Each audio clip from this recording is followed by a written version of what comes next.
So, good day, ma'am. Good day, classmates. Good day, everyone. So, I am Rehes Nico. I am from Bitsalad IA1 student. So, for today, I will be tackling about my topic or report, which is entitled Theories and Principles of Organizational Leadership. So, theories and principles on organizational leadership, according to Bowman and Deal in 1997, as cited by Bush 2011, they emphasize how theories and principles can provide a framework for leadership activities and decision. So, for any organization's leadership is perhaps the most important much of the success of organization. It is depend on the competence and effectiveness of its leaders. So, in any organization leaders, it is the most important element because leadership helps themselves and others to do the right thing. The leader is the one who gives directions, the one who builds an inspiring vision and creates something new. In organization, it is also an ability of an individual or a group of individuals to influence on and guide followers or others members of an organization. Theories and principles, of course, it is important to understand the principles of how they read around. Theories and principles, of course, it is important to understand the principles of how they react around one another and how they act with you. What motivates them and what kind of incentives they should have. Understanding organizational theory is the first step towards understanding your employees and yourself, and also in organization. Situational theory of leadership. This theory of Hersey and Blanchard in 1982 points the importance of support, encouragement, and two-way communications that the leader is conscious at all times in providing his or her followers. This is based on the two dimensions of leader behavior, namely task behavior and relationship behavior. Situational theory, it is talking about task behavior and relationship behavior. So, it is suggested that no one in leadership style is best. Instead of to depend on which types of leadership or strategies are the best suited to the task. And you as a leader, it depends on you on how you handle the situations in your organization or in your team, and like what is the best thing for this, what is the best thing for that. And as a leader also, you're the one who understands the situation, and you're the one who knows first the strength and weaknesses in your entire group or in your team. Task behavior. It pertains to how the leader is so task focused that makes him or behave in a manner that much emphasis is given to the accomplishment of tasks, which makes him or her anxious in getting things done. Task behavior, it is the extent to which a leader engages in spelling out the duties and responsibilities of an individual or group to perform a specific task and closely supervises their progress. Relationship behavior. This is how the leader puts premium on respect and rapport to his or her subordinates as they journey with their leader in the realization of the organization's objective. So, relationship behavior, it is focused on supporting, motivating, and developing the people or to your team and relationship within. Having a relationship between leader and to your followers, it is more important to encourage the team to have a connection to them and, of course, to have a collaborations through fostering positive relationships and good communication. Contingency theory of leadership.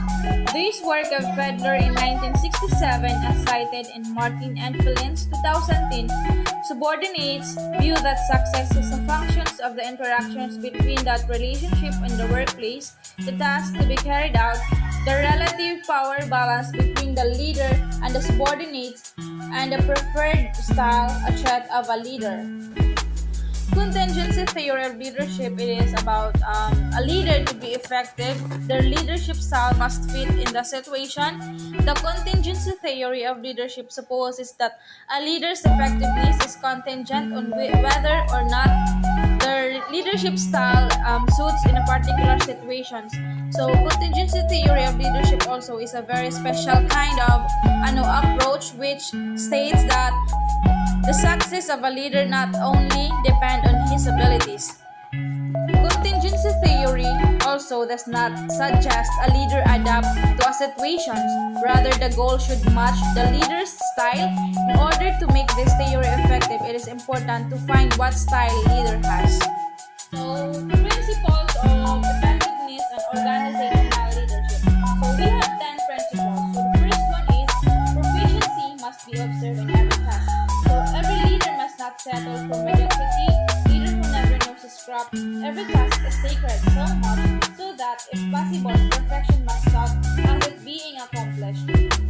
Of course, it is important as a leader to be proficient and to know everything what he did, to know everything his craft. And principles number 2: master yourself and find ways to improve. It helps to reflect on the wisdom of the ages as it puts premium on the mastery of oneself.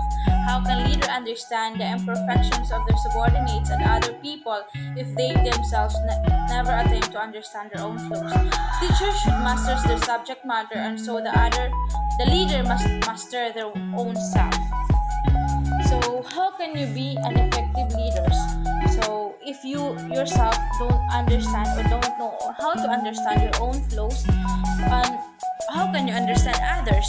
So, of course, to be an effective leader, you need to know first yourself, your weaknesses, and the things that you can't afford to do, and find ways on how you can improve it. And of course, you need to master yourself, master your weaknesses, or improve your weaknesses if you want to be an effective leader, so that you can understand others. Like, for the example of this quote: do not remove the speck in your brother's eyes if you yourself have not removed your own speck in the eye. So how can you understand others if you yourself don't understand yourself and you don't know your weaknesses? So of course, first master yourself. Principles number 3: knowledge of the people around you and be aware of their welfare. The late President Ramon Magsaysay was loved by our people because of his care for his constituents. Despite his busy days as the President of our country, he took time out to leave the comfort of his office in order to listen to the poor who visited him. So, example of the late President Ramon Magsaysay. So, despite of his busy day, he gave time to the people who look for him, and in that case, it shows to his people or to the people that how he cared to the people by giving time and to listen even to poor people, to the poor people. In his position as a leader to the country, he shows that he cares people around him. He gives time to the people who need him. He is one of the good example of being a leader in our country or in his country. He never say no despite of his situation.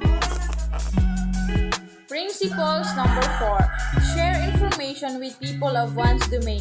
A leader must never be remiss of his duty to keep his or her subordinates abreast of what's going on in their organization. Memorandum can be disseminated for some salient tasks, seminars, meetings, celebrations, among others. As a leader, of course, you need to remind to your group or team in order for them to know on what's going on in the organization. You shouldn't let the group do what they do by sharing information with your team. It is better conduct a meeting or seminar with the whole team or a group for them to understand of what's going on. Principles number 5: be a good example. There is no substitute for role modeling, as the common adage goes. If a leader introduces new policies for his followers, but he himself is the number one who violates it, one may wonder emulating or not. As many speakers emphasize, one must walk the talk. So this principle, it is the most important thing of being a leader, is to be a good example to the people who look up to you, to your followers, because you yourself as a leader cannot follow the rules or policies in your team has. How much more your members, how much more your followers, the people who look up to you. Of course, they wonder that even you as the leader can't follow the rules. You are the one who violates it. Do you think they will see you as a good example? Of course, no.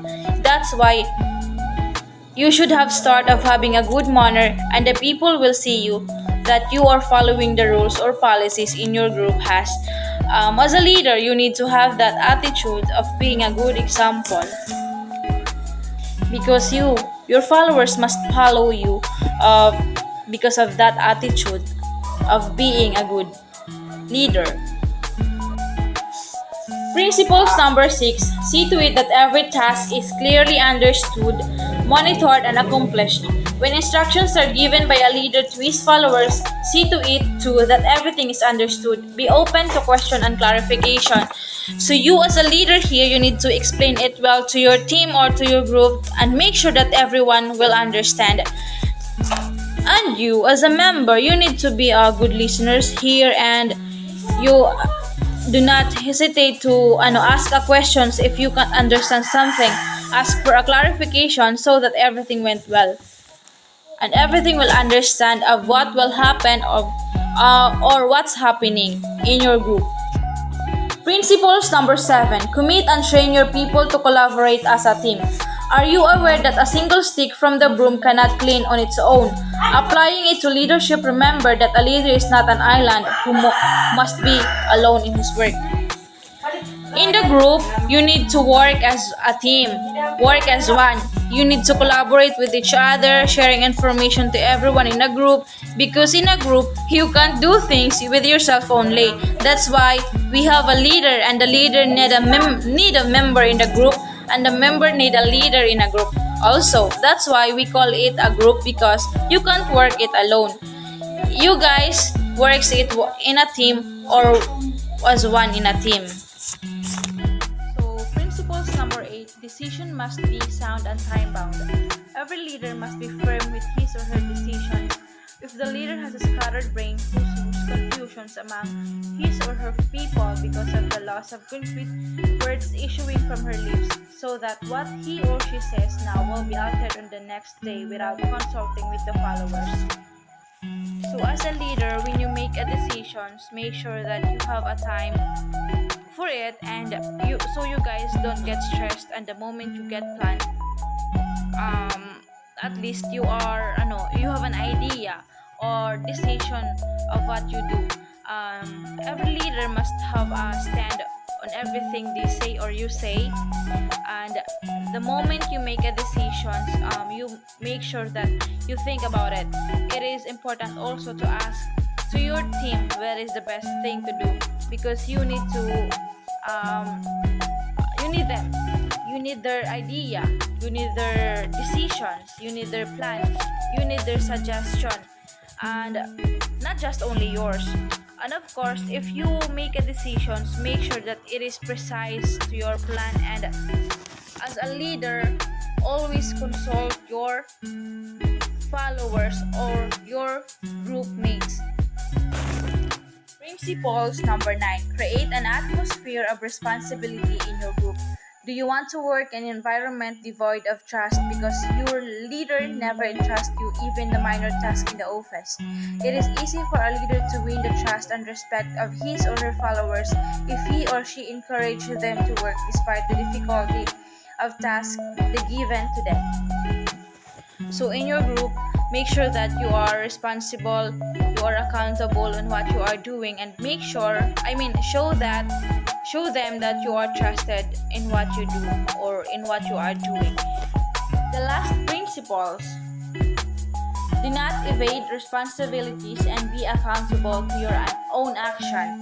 A leader must be grateful enough that he is still running his office for good. It might be that he is the type of a leader who never says no to his superior when he knows very well that he can tackle the work entrusted to him. So as a leader, No matter what happened, it's either good or bad. Be accountable on it. Be responsible on what you are doing. And as a leader, you should not shirk your responsibility, and you be aware of the things you do and decisions you made. Be accountable rather. And as a leader, you can't say no. You need to do that and this because you have been trusted in that matter, and you know yourself that you can do it. That's all about my topic, and those are the principles in organizational leadership. I hope you learned something about my topic, and thank